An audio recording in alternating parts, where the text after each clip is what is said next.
은혜로운 찬양 감사합니다.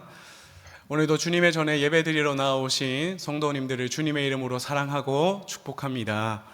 우리 지난주에 담임 목사님 말씀 기억하시면서 좌우 앞뒤에 계신 성도님들께 이렇게 권면했으면 좋겠는데요. 제 억양을 잘 따라 해주셔야 됩니다. 하나님 나라의 은퇴가 어디 있습니까? 다시 하겠습니다. 하나님 나라의 은퇴가 어디 있습니까? 저랑 같이 죽을 때까지 섬깁시다. 감사합니다. 우리 사랑하는 대한교회 모든 성도님들께서 하나님 나라를 위해 그저 섬기고 헌신할 수 있음에 감사하심으로 주님 부르실 때까지 힘을 다해 섬기시는 이 시대의 바르실레와 같은 사람으로 살아가실 수 있기를 주님의 이름으로 축복합니다. 이 시간 지혜로운 자의 견고한 의뢰라는 제목의 말씀으로 은혜 나누기를 원합니다. 시작에 앞서서 오늘 본문 22절과 23절 말씀은 본문으로 포함은 하였지만 설교 중에 다루지는 않는다는 점 미리 말씀드립니다. 한 가지 이야기로 말씀을 시작하겠습니다. 어느 한 유명한 기업인이 있었습니다. 이 유명한 기업인이 나이가 들어서 세상을 떠나게 되었습니다. 그의 장례식에는 유명한 인사들과 또 함께 교류하였던 사업 파트너들이 많이 모였습니다. 장례식이 진행되는 동안 이들은 하나같이 그의 살아생전의 엄청난 재력과 또 뛰어났던 사업 능력을 칭찬했습니다. 하지만 정작 이들 가운데 그를 위해 눈물을 흘리는 사람은 아무도 없었습니다. 가족을 제외하고는 아무도 없었습니다. 그런데 장례식이 거의 끝나갈 때쯤에 한 중년의 부부와 함께 많은 아이들이 찾아왔습니다. 부부와 아이들은 죽은 기업인의 영정사진 앞에서 눈물을 흘렸다고 합니다. 한참을 울기 시작한 그들은 잠시 후에 부부가 눈물을 닦으며 이렇게 말을 했습니다. 당신 덕분에 이 부모 없는 아이들이 이렇게 건강하게 자랄 수 있었습니다. 당신의 따뜻한 마음과 나눔의 손길 절대 잊지 않겠습니다. 감사합니다. 알고 보니 찾아온 부부는 고아원 원장이었고 아이들은 고아원에서 지냈던 아이들이었던 것입니다. 사실 이 기업인은 그동안 가족을 제외하고는 아무도 모르게 그 고아원의 물질과 여러 가지 기부를 통해서 많은 도움을 주고 있었던 것입니다. 죽은 기업인의 장례식에서 어떤 사람들은 그의 소유와 성공을 주목하고 평가했습니다. 그러나 어떤 사람들은 그의 소유와 성공이 아니라 그가 흘려보내었던 나눔과 사랑에 주목을 했습니다. 사랑하는 여러분, 소유와 성공으로 주목받는 사람, 나눔과 흘려보냄으로 주목받는 사람, 여러분들은 어떤 사람이고 싶으십니까? 한편 세상에서 우리가 흔히 쉽게 만나는 삶의 유형들이 있다면 얼마나 많이 소유했느냐를 복으로 생각하는 사람들일 것입니다. 이들은 소유가 늘어나는 것 자체가 복이라고 생각하고 그래서 가능하다면 이 소유를 늘리기 위해서 치열하게 살아갑니다. 심지어는 그 소유를 늘릴 수만 있다면 다른 사람의 생명까지도 해할 수 있다는 무서운 생각에도 이르기도 합니다. 하나님께서는 아브라함을 부르실 때 너는 복이 될지라 라고 말씀하셨습니다. 이것은 성도로 살아가는 우리들과 세상 사람들이 복을 바라보는 관점이 서로 달라야 한다는 것을 의미합니다. 세상은 복을 소유하는 것으로 여깁니다. 그래서 복을 많이 받는 것에만 관심을 가지죠. 그러나 성도에게 있어서 복은 나누는 것이어야만 합니다. 내가 받은 복을 누군가에게 흘려보내고 그래서 그들 또한 나로 인해 동일하게 복을 받는 것, 이것을 우리는 복이라고 불러야 한다는 것입니다. 오늘 본문 말씀은 지혜로운 사람이 재물을 대할 때 어떻게 대해야 하는지, 또한 우리가 하나님께 재물을 받을 때에 어떤 지혜를 가지고 받아야 하는지에 대한 교훈을 가르쳐주는 말씀입니다. 이제 본문을 하나씩 살펴보겠습니다. 우리 본문 20절 말씀을 다시 한번 화면을 보면서 읽어보겠습니다. 시작. 가난한 자는 이웃에게도 부유한 자는 친구가 많으니라. 아멘. 이 말씀은 재물이 일반적으로 우리 사람의 관계 속에서 어떠한 영향을 끼치는지를 보여줍니다. 재물이 사람의 관계에 미치는 영향을 보게 되면요, 참 마음 가운데 씁쓸한 감정이 들게 올라오게 만듭니다. 무슨 말씀이냐면, 일반적으로 한 사람이 재정적으로 어려워지면 이상하게도 주변 사람들이 멀어집니다. 반대로 누군가가 재정적으로 부유해졌다라는 소식을 듣게 되면 주변의 사람들이 알아서 가까워집니다. 씁쓸하지만 우리가 사는 사회가 이렇습니다. 내게 이득이 될 만한 사람은 가까이 하고, 내게 이득이 되지 않을 것 같은 사람은 자연스럽게 멀리 하는 것이 일반적인 것이죠. 그런데 이러한 관점에서 우리가 반드시 기억해야 할 것이 있다면, 재물이 사람을 판단하는 기준이 되어서는 안 된다는 것입니다. 재물이 사람을 판단하는 기준이 되어서는 안 된다. 우리 다음 21절 말씀도 함께 읽어보겠습니다. 시작. 이웃을 업신여기는 자는 죄를 범하는 자요, 빈곤한 자를 불쌍히 여기는 자는 복이 있는 자니라. 이 대목에서 우리가 주목해야 할 것은, 하나님께서는 재물로 누군가를 업신 여기는 것을 단순히 잘못된 행동이 아니라 죄다라고 말씀하셨다는 것입니다. 반대로 어려운 사람을 불쌍히 여기고 가까이 하는 것은 옳은 행동을 넘어서서 그것은 복이 된다라고 말씀하셨습니다. 만약 사람을 재물로 판단하게 된다면, 재물이 많은 사람은 귀한 사람일 것이고 재물이 없는 사람은 귀하지 않은 사람으로 여겨지게 될 것입니다. 하지만 하나님께서는 재물을 가지고 누군가를 업신여기거나 하찮게 여기는 것을 분명 죄라고, 그럴 수도 있는 행동이 아니라 그래서는 절대 안 된다는 죄라고 못을 박으셨다는 것입니다. 다시 말하면 재물로 사람을 판단하는 것은 하나님의 뜻이 아니라는 것입니다. 하나님은 절대적으로 한 사람이 부자라고 해서 더 귀하게 여기시지도 않고, 한 사람이 가난한 사람이라고 해서 하찮게 여기시는 분도 아니십니다. 다만 하나님께서는 하나님의 선하신 뜻 안에서 누군가는 부욕해도 하시고 누군가는 가난하게도 하십니다. 우리의 머리로는 다 이해하기가 어려운 게 사실이지만, 누군가가 부유한 데에도 하나님의 선하신 뜻이 있고 누군가가 가난한 데에도 하나님의 선하신 뜻이 있다라는 것입니다. 그래서 이를 복음의 관점에서 다시 바라보게 되면, 먼저 부유한 사람에게 복음, 믿음을 주시면서 하나님께서 기대하시는 것은 나누는 것입니다. 나누는 것. 소유하는 게 아니라 나누라고 복을 주셨다는 것입니다. 때문에 부자가 삶에서 고백해야만 하는 믿음의 본질은 나눔이어야 합니다. 하나님께서 남들보다 더 주시고 채워주신 것을 움켜쥐고 내가 감싸지는 게 아니라, 쌓아놓는 게 아니라 손을 펴서 나누고 흘려보냄으로 믿음을 고백해야 한다는 것입니다. 상대적으로 가난한 사람에게 하나님께서 믿음을 주시면서 기대하시는 것은 가난함에도 얼마든지 하나님께 감사할 수 있다는 것, 가난한 중에도 하나님께 얼마든지 소망을 두는 삶을 살 수 있다는 것을 드러내게 하기 위함이십니다. 때문에 가난한 자가 삶에서 고백해야 하는 믿음의 가장 중요한 요소는 자족하는 감사입니다. 가난함에도 불구하고 감사한 것, 이것이 하나님의 뜻인 것입니다. 한편 아이러니하게도 우리는 분명 계급이 없는 사회에서 살아가고 있는데 여전히 계급이 있는 것처럼 느껴질 때가 있습니다. 우리가 알다시피 자본주의 사회에서 계급을 형성하는 데의 기준이 되는 건 돈입니다. 돈을 많이 가지면 높은 사람으로 인식되고, 돈이 부족하면 더 낮은 사람으로 인식이 됩니다. 삶으로 더 들어가 볼까요? 돈에 따라서 사는 집의 위치가 달라집니다. 크기도 달라지고요, 수준이 달라지고 이름도 달라집니다.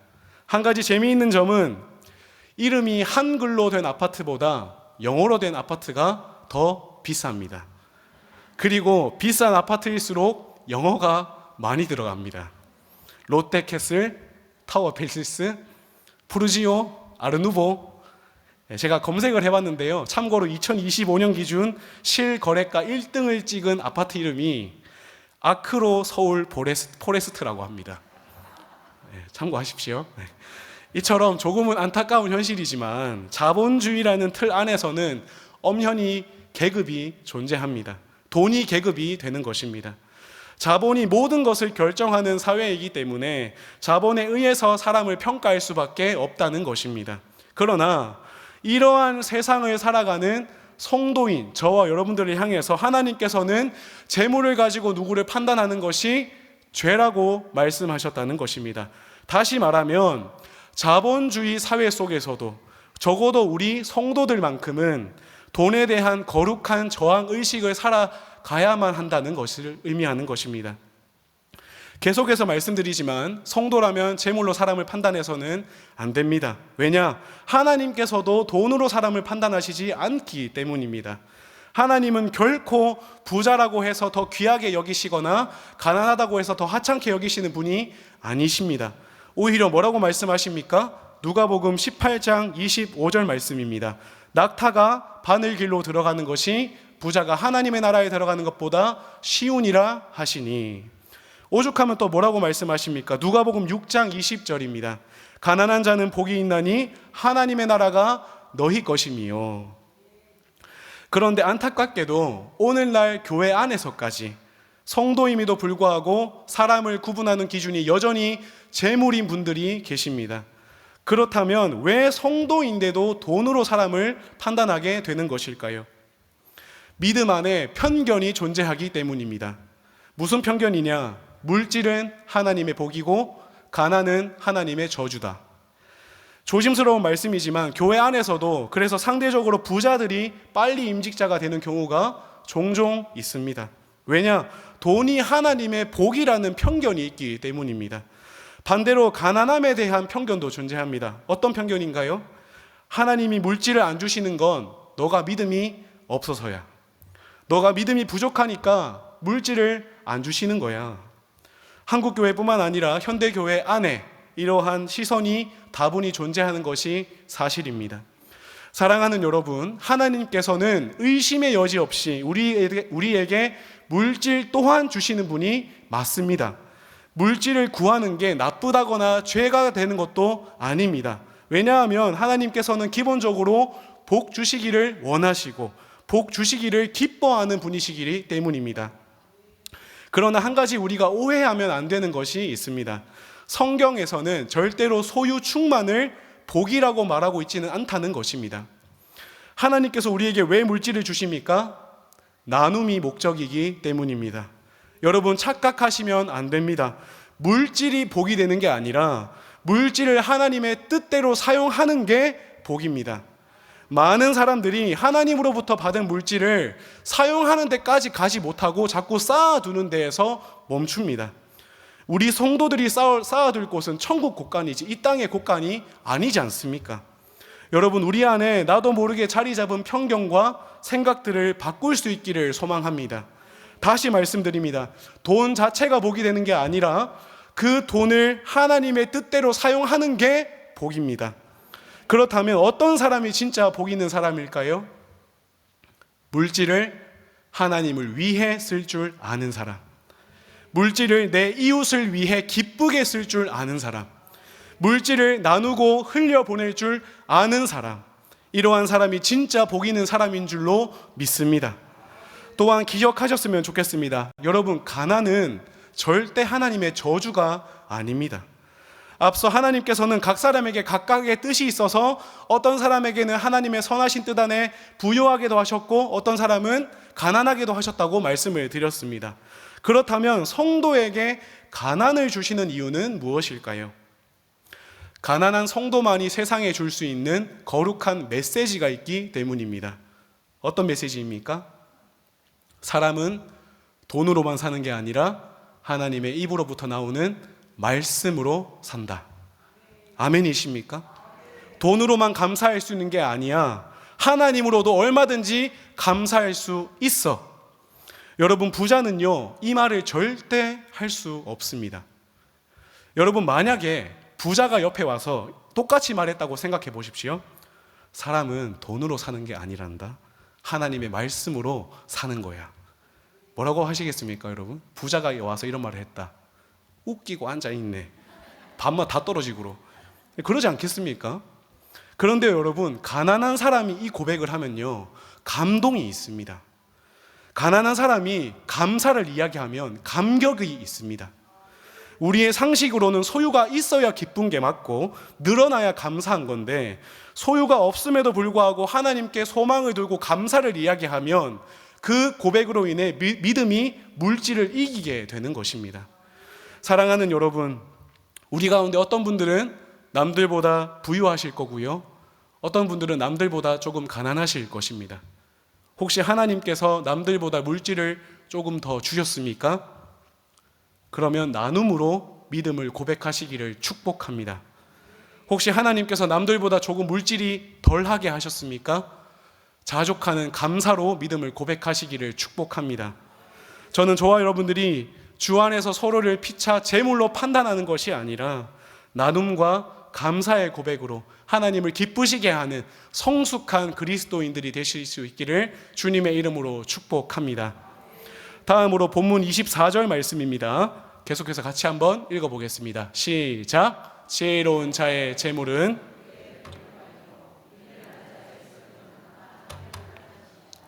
아멘. 이 대목에서 지혜로운 자의 재물과 미련한 자의 소유는 서로 대조를 이룹니다. 무슨 말씀이냐면 똑같은 물질인데 똑같지 않다는 것입니다. 여러분 한번 생각을 해볼까요? 부자가 꺼내는 10,000원과 가난한 사람이 꺼내는 10,000원, 이것이 서로 같을까요? 다를까요? 같죠? 네, 같죠. 제가 꺼내는 10,000원과 이재용 회장이 꺼내는 10,000원이 같겠습니까? 다르겠습니까? 네, 같죠. 네, 돈은 다 똑같습니다. 그런데 잠언은 뭐라고 말하느냐? 지혜자에게 들어가는 돈과 미련한 자에게 들어가는 돈의 성격이 다르다고 말씀합니다. 근본적으로 잠언에서 말하는 지혜로운 사람이란 지식이 많거나 유능한 사람을 말하는 것이 아닙니다. 하나님을 경외하는 자, 하나님의 말씀대로 순종하는 사람을 잠언에서는 지혜로운 사람이라고 규정을 합니다. 그렇다면 질문해 보겠습니다. 이것을 바탕으로 우리가 생각을 해보았을 때 하나님을 경외하는 지혜로운 사람이 세상 속에서도 하나님의 말씀을 따라서 살면 돈을 잘 벌까요? 못 벌까요? 잘 벌 수도 있고 못 벌 수도 있습니다. 여러분, 성도들이 세상을 살면서 빠지게 되는 고민이 무엇일까요? 말씀대로 살았다가 더 손해보면 어떡하지? 와 같은 고민일 것입니다. 그런데 여러분, 만약에 누군가가 말씀대로 순종하면서도 세상에서도 잘 되는 성공을 경험한다면, 그래서 돈을 벌었다면 주변 사람들이 이 사람에 대한 평가가 어떻게 될까요? 아, 하나님의 말씀대로 순종하는 삶이 손해보는 삶이 아니구나. 말씀에 순종해도 얼마든지 성공할 수 있구나. 무슨 말입니까? 세상 속에서도 하나님의 통치와 다스리심은 유효하다는 것을 드러내는 증명자가 되는 것입니다. 그래서 본문이 말하는 것처럼 뭐랍니까? 지혜자의 돈은 단순한 재산이 아니라 뭐가 된다고 말합니까? 믿음의 면류관이 된다고 말씀하는 것입니다. 그러나 상대적으로 미련한 사람은 어떨까요? 일단 미련한 사람은 교회와 세상에서의 믿음이 달라야 한다고 생각하는 사람입니다. 앞뒤가 다른 거죠. 그러니까 미련한 사람은 교회 밖만 나가면 세상 사람들과 똑같이 살아갑니다. 그렇다면 한 번 더 여쭤보겠습니다. 세상 사람처럼 사는 미련한 사람은 돈을 잘 벌까요? 못 벌까요? 이것도 잘 벌 수도 있고 못 벌 수도 있습니다. 그런데 확률상 더 잘 벌 확률이 높습니다. 왜냐하면 미련한 사람은 돈을 벌기 위해서라면 물불을 안 가릴 것이기 때문입니다. 지혜로운 사람은 교회에서의 믿음과 세상에서의 믿음이 일치해야 한다고 생각하는 사람이기 때문에 세상에 나아가서도 세상에서 해야 될 일과 하면 안 되는 일에 대한 경계선이 분명히 있습니다. 그런데 미련한 사람은 그 경계선이 없습니다. 돈을 벌 수만 있다면, 그래서 성공만 할 수 있다면 불불을 안 가리는 것입니다. 그리고 이렇게 생각합니다. 내 생각이 옳았다고. 하나님의 말씀대로 살았으면 이 돈 절대 못 만져봤을 거야. 말씀대로 정직하게 사업했으면 나 성공 못했을 거야. 그러면서 미련한 사람은 점점 하나님으로부터 멀어지게 됩니다. 여러분, 시편 73편 28절은 뭐라고 말씀합니까? 하나님께 가까이함이 내게 복이라고 말씀합니다. 역설적이게도 미련한 사람은 오히려 갈수록 복과 멀어지게 되는 것입니다. 뿐만 아니라 주변 사람들에게까지 부정적인 영향을 끼칩니다. 저 사람은 교회에서는 신실한 척 다 하면서 밖에만 나오면 우리랑 다를 게 하나도 없더라. 오히려 더 우리보다 더 하더라. 그래서 미련한 사람은 아무리 돈을 벌어도 하나님께 영광이 되질 못합니다. 그냥 미련함만 드러날 뿐인 것이죠. 사랑하는 여러분, 지혜는요, 소유에서 나오는 게 아니라 하나님을 향한 경외에서 나옵니다.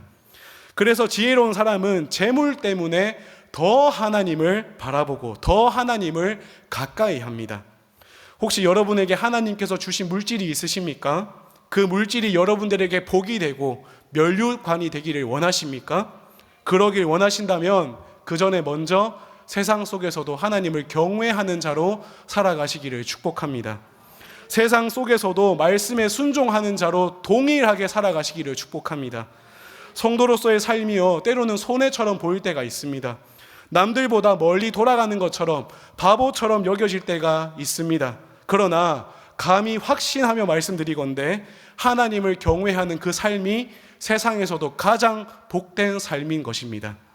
그렇게 살아갈 때 우리의 물질과 삶이 세상 속에서도 하나님의 영광을 나타내는 면류관이 될 줄로 믿습니다. 저는 저와 여러분들이 세상 속에서도 먼저 하나님을 경외하는 자로 살아가실 수 있기를 주님의 이름으로 축복합니다. 이제 본문 25절 말씀입니다. 같이 읽겠습니다. 시작. 진실한 증인은 사람의 생명을 구원하여도 거짓말을 뱉는 사람은 사람을 속이느니라. 아멘. 고대 재판에서 증거물은 힘이 없었습니다. 오늘날 같은 경우에는 과학이 워낙에 발달했다 보니까 누군가가 증거를 가지고 오면 그 증거를 역추적할 수가 있습니다. 그래서 자연스럽게 증거물이 가지는 힘이 클 수밖에 없고 오늘날의 재판은 그래서 증거 중심입니다. 그런데 고대 재판에서는 증거보다는 증인 중심입니다. 왜냐하면 증거를 가져와도 그에 대한 신뢰성을 증명할 방법이 없기 때문입니다. 그래서 성경에서도 두세 증인이라는 표현이 자주 등장하는 것입니다. 결국 이 증인에 의해서 죄의 유무도 갈리게 되고 죽어야 할 사람과 살아야 할 사람이 갈리게 됩니다.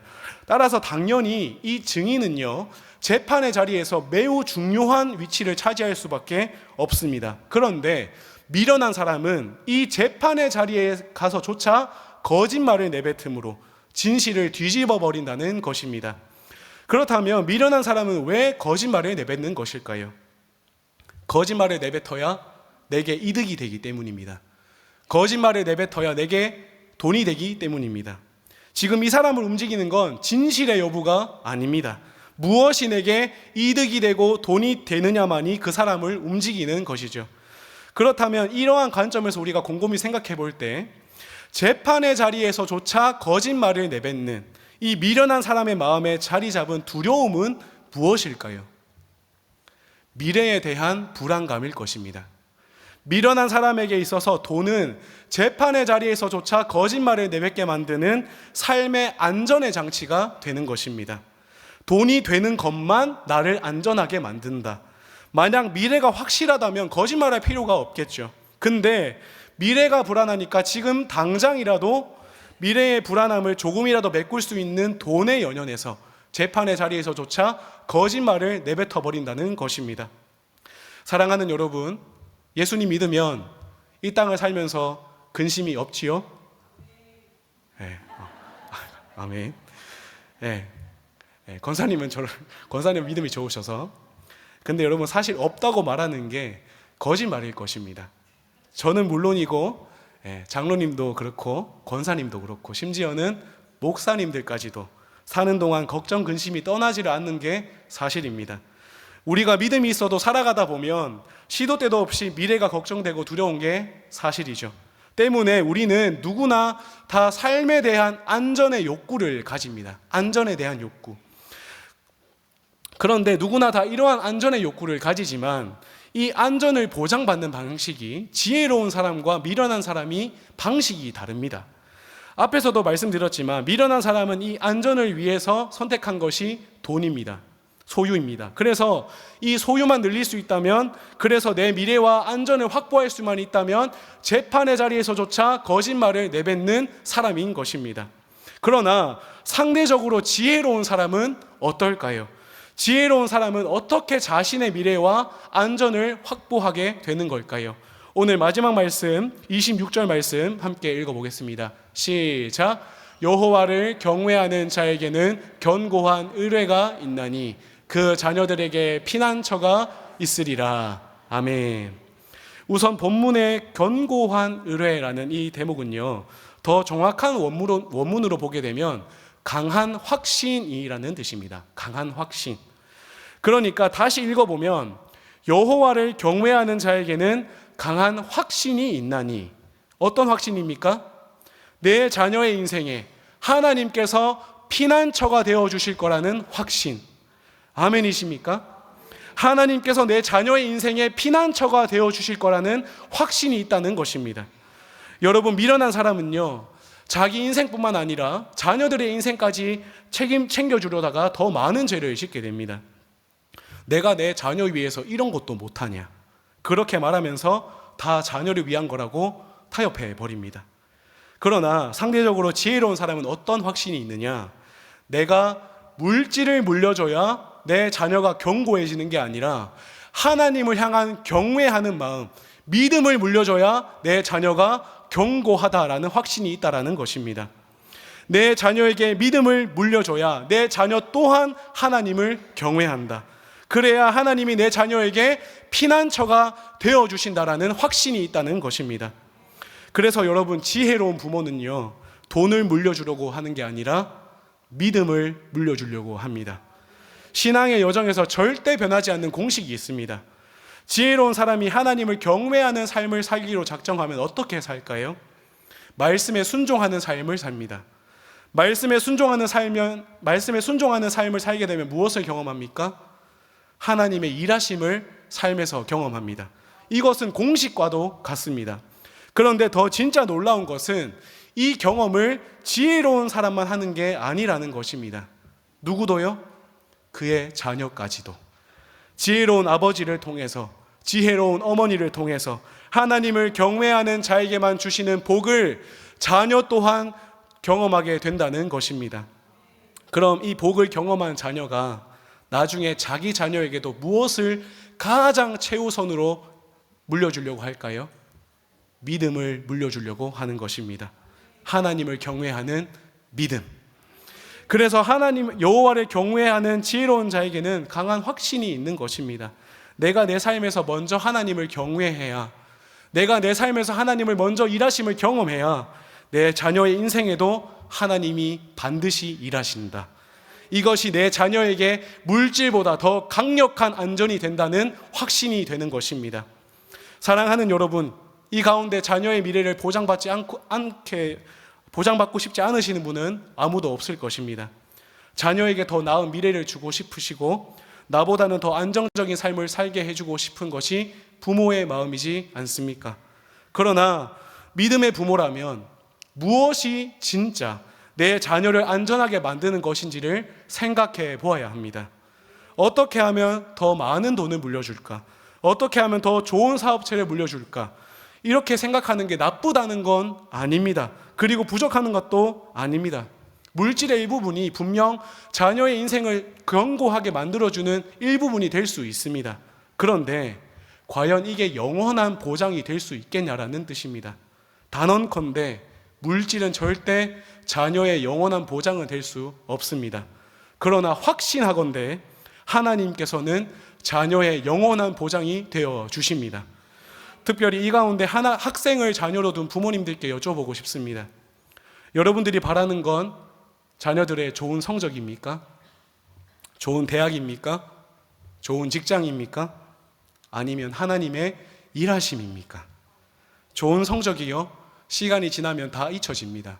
좋은 대학이요, 좋은 직장이요, 시간이 지나면 다 쇠하는 것들입니다.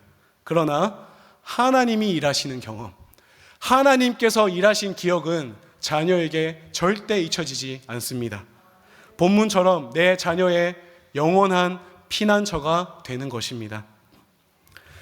저희 부모님이 아버지, 어머니 두 분 다 이제 각 집안에서 처음 나온 예수 믿는 사람입니다. 가장 힘들다는 믿음의 첫 일대를 시작하신 거죠. 제가 말씀을 준비하는 가운데 이런 생각이 들었습니다. 내가 물려받은 믿음이 너무 귀하구나. 우리 아버지, 어머니 아니었다면 나는 지금 이 땅을 살면서 무엇을 바라보며 살아가고 있었을까? 밤늦은 시간에 아버지께 문자를 드렸습니다. 아버지, 예수 믿는 믿음 물려주셔서 진짜 감사합니다. 세상 사람들과는 다르게 먼 미래에 참 소망 바라볼 수 있게 해주셔서 감사합니다. 아버지 덕분에 저도 제 자녀에게 나중에 이 귀한 그 어떤 것보다 자랑스럽게 물려줄 수 있는 믿음, 예수 믿는 믿음 이거 하나 품고 살아갑니다. 사랑하는 여러분, 사람이라면 누구나 안전에 대한 욕구가 있습니다. 자신의 안전뿐만 아니라 자녀에게까지 안전한 삶을 물려주려고 하는 욕구 있습니다. 그런데 이 안전에 대한 욕구를 어떻게 채우느냐에 따라서 미련함과 지혜자가 갈립니다. 돈으로 안전을 채우겠다? 그래서 자녀를 조금이라도 편하게 가게 하겠다? 나쁘다는 거 아닙니다. 분명 그 생각도 자녀를 향한 사랑일 것입니다. 그러나 하나님께서 말씀하시는 정말 자녀를 사랑하는 길이 무엇이냐는 것입니다. 내 자녀로 하여금 영원토록 하나님 앞에 복받게 만드는 그 진짜 길이, 진리의 길이 무엇이냐는 것입니다. 부디 간절히 권면드립니다. 피난처 되시는 하나님을 주시기를 축복합니다. 하나님을 경외하는 믿음을 자녀에게 물려주시기를 축복합니다.